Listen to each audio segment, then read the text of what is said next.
السلام علیکم، میرا نام ہے ذوالفقار علی اور آپ دیکھ رہے ہیں الفا میتھ۔ آپ سب ویورز کو الفا میتھ میں خوش آمدید۔ چینل پہ ہم میتھ کے متعلق کئی ٹاپکس پر بات کریں گے، لیکن چونکہ آج یہ میرا پہلا دن ہے لہٰذا آج ہم صرف میتھ کی ہسٹری کے بارے میں بات کریں گے۔ تو میتھ کی ہسٹری دراصل کب شروع ہوتی ہے، یہ ایک سوال سب کے خیال میں آنا چاہیے۔ میتھ کی ہسٹری تبھی سے شروع ہو جاتی ہے جب ایک انسان پیدا ہوتا ہے، یعنی کہ ایک انسان کی ڈیٹ آف برتھ، اسی ڈیٹ آف برتھ سے ہی انسان کی زندگی میں میتھ شروع ہو جاتی ہے۔ مثال کے طور پر میں 28 دسمبر کو پیدا ہوا اور اسی دن سے ہی میری ڈیٹ آف برتھ لکھ دی گئی، مثال کے طور پر 28 دسمبر، اور اسی دن سے ہی میتھ میری زندگی میں آ گئی، یعنی اس کی ابتدا ہو گئی۔ اور تو اور اس وقت میرا وزن بھی ناپا گیا ہوگا، مثال کے طور پر 5 کلو سے 10 کلو کے درمیان وغیرہ وغیرہ، تو اسی دن سے ہی میتھ شروع ہو جاتی ہے۔ اور دوسرے بارے میں اگر ہم بات کریں تو میتھ انسان کی تاریخ میں کب شروع ہوئی؟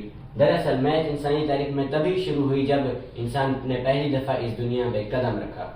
افریقی لوگ جو کہ سائنسدانوں کے مطابق اور قدیم آثار کے مطابق، جن سے ثابت ہوتا ہے کہ وہ سب سے پہلے انسانوں میں ایک تھے، سائنسدانوں نے یہ ثابت کیا ہے کہ دراصل وہ ہڈیوں کے ذریعے ان پہ لکیریں لگا کر نمبرز کو ظاہر کیا کرتے تھے۔ مثال کے طور پر ایک ہڈی ہے، وہ اس پر اگر ایک لکیر لگاتے تھے تو اس کا مطلب ہوتا تھا 1، اگر وہ 2 لگاتے تو اس کا مطلب تھا 2، اگر تیسری تو اس کا مطلب تھا 3، وغیرہ وغیرہ اینڈ سو آن۔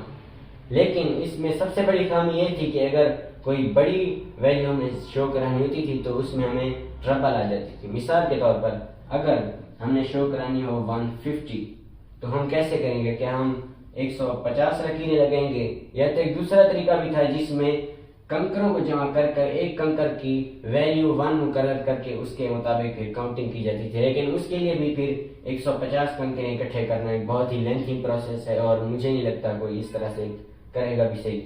تو جیسے جیسے رفتہ رفتہ وقت گزرتا گیا تو نئے نئے طریقے آتے گئے، اور جو سب سے پہلا جو طریقہ پیش کیا تھا وہ تھا رومن نیومرلز۔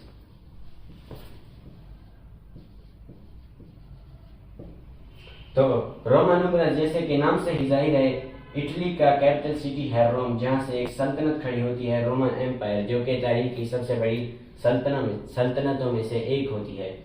اب یہ جو رومی سلطنت تھی، اس نے ایک نمبر سسٹم ایجاد کروایا جس میں 1 2 3 اس کو بھی اسی طرح لائنیں لگا کر ہی شو کیا جاتا تھا، لیکن اس میں ایک فرق یہ تھا کہ اس میں جو چند ایک بیسک نمبر تھے، مثال کے طور پر 5 10 20 30 40، ان سب کے لیے شارٹ فارم موجود تھے، جیسے کہ وہ 5 کو 5 لائنیں لگانے کی بجائے وہ صرف اور صرف وی لکھ دیتے تھے، اور 10 کو 10 لائنیں لگانے کی بجائے وہ صرف اور صرف ایکس لکھ دیتے تھے، اور 50 کو وہ 50 لائنیں لگانے کی بجائے ایل لکھ دیتے تھے۔ اب اس سے فائدہ یہ ہوا کہ لکھنے میں تو آسانی ہو گئی، لیکن ابھی بھی اس میں کافی زیادہ ڈیفیکٹس موجود تھے۔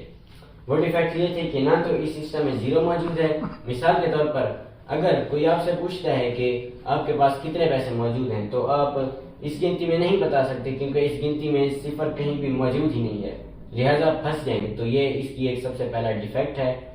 دوسرا اس کا بڑا ڈیفیکٹ یہ ہے کہ آپ اس میں ڈائریکٹ کاؤنٹنگ بھی نہیں کر سکتے۔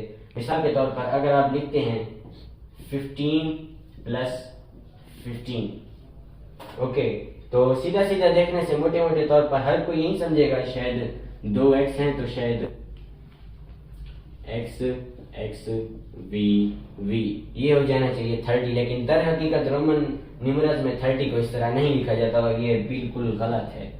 رومن نیومرلز میں 30 کو 3x لگا کر شو کیا جاتا ہے اس طرح سے، یعنی یہ کہ اگر کسی کو بھی رومن نیومرلز میں کاؤنٹنگ کرنی ہے تو اس کو پہلے رومن نیومرلز پوری کی پوری سیکھنی پڑیں گی، جو کہ بہت ہی لینتھی پروسیس ہے اور کئی بار اس میں غلطیاں بھی ہو سکتی ہیں۔ نمبر 2، دوسرا نظام لایا گیا عربوں کے دوارا۔ عرب، جیسا کہ ہم جب جانتے ہیں، سعودی عرب اور مصر کے ان علاقوں سے ایک سائنسدان آیا جس کا نام تھا الخوارزمی۔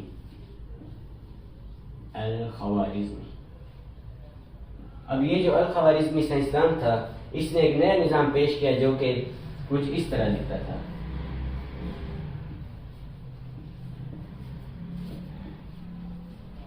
اینڈ سو آن۔ تو یہ جو نظام تھا یہ آنے کے ساتھ ساتھ ہی بہت زیادہ فیمس ہو گیا اور دنیا کے مختلف کونوں میں، خصوصاً ہندوستان اور یورپ میں فوراً پھیل گیا۔ جب یہ ہندوستان میں پہنچ گیا تو اس کی وہی خامی جو پچھلے دونوں ماڈلز میں موجود تھی یہ کہ اس میں صفر کے لیے یعنی زیرو کے لیے یا پھر ہم یوں کہیں کچھ نہیں کے لیے کوئی بھی سیمپل موجود نہیں تھا۔ جب یہ ہندوستان پہنچی تو خوش قسمتی تھے، چند ہی عرصہ پہلے ایک اور ہندوستانی سائنسدان ایک اسٹوڈنٹ تھا جس نے زیرو کو پہلے ہی سے ایجاد کر لیا تھا، اور اس نے اس کا سیمبل رکھا تھا ایک ڈاٹ، کیونکہ ڈاٹ کو لگانا بہت ہی زیادہ آسان ہوتا ہے، صرف آپ کو ٹچ کرانا ہوتا ہے اور یہ ڈاٹ بن جاتا ہے، لہٰذا اس نے ڈاٹ کا انتخاب کیا۔ جب عربوں تک یہ خبر پہنچی تو انہوں نے اس ڈاٹ کو مزید سمپلیفائی کر کے اس کو گول دائرہ بنا دیا۔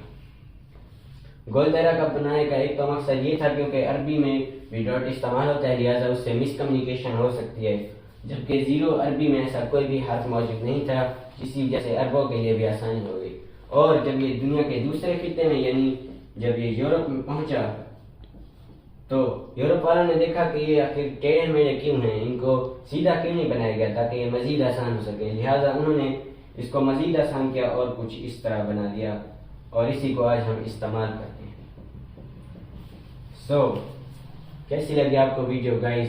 اگر آپ کو پسند آئی ہو تو پلیز لائک شیئر اور سبسکرائب کریں۔ آئندہ بھی اسی طرح میں انشاءاللہ میتھ کی ویڈیوز بناتا رہوں گا اور چینل پہ اپلوڈ کرتا رہوں گا۔